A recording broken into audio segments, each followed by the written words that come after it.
Bismillahirrahmanirrahim, selamat datang kembali. Di video kali ini kita akan membahas terkait hubungan antara momentum dan impuls. Jadi sebelumnya kita membahas momentum dan impuls secara besaran yang terpisah. Namun di video kali ini kita akan membahas hubungannya apa begitu ya. Jadi ini ya hubungan antara impuls momentum dulu ya.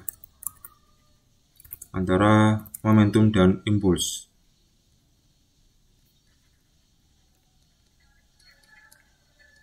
Nah, jadi hubungannya adalah I sama dengan delta P ya. I sama dengan delta P ya, di mana I adalah impuls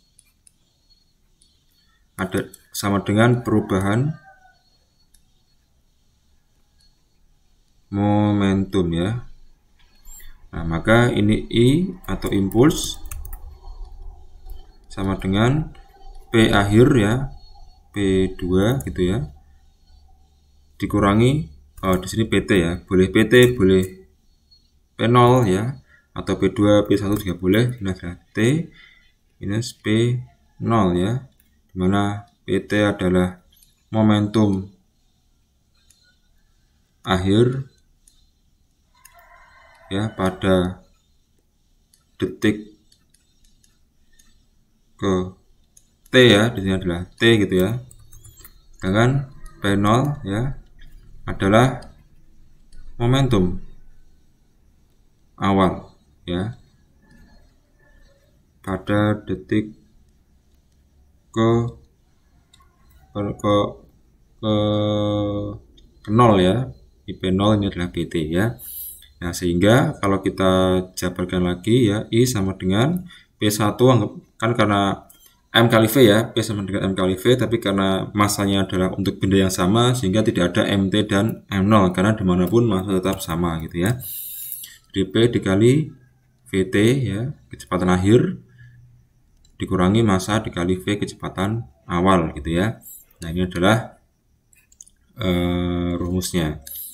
Nah, jadi seperti itu, ini impuls sama dengan besarannya NS ya, delta P perubahan momentum ya, ini juga masih NS. Nah, yang mungkin yang perlu kita perhatikan adalah apakah memang benar ya antara impuls dan momentum ini memiliki hubungan begitu ya.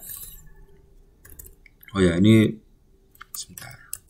Nah, ternyata belum final ya, karena I-nya masih dijabarkan lagi menjadi F kali delta T ya. Jadi F gaya dikali delta T ya, perubahan waktu atau selang waktu, kemudian massa dikali V T kurangi M V 0 gitu ya.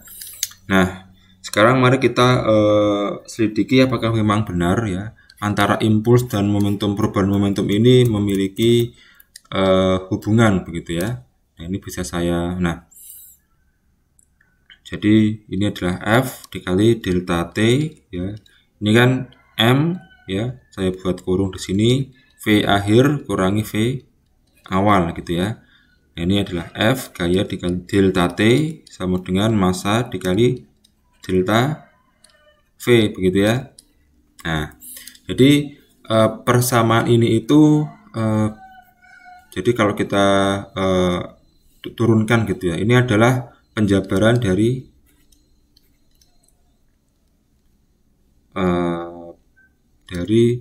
hukum Newton kedua ya.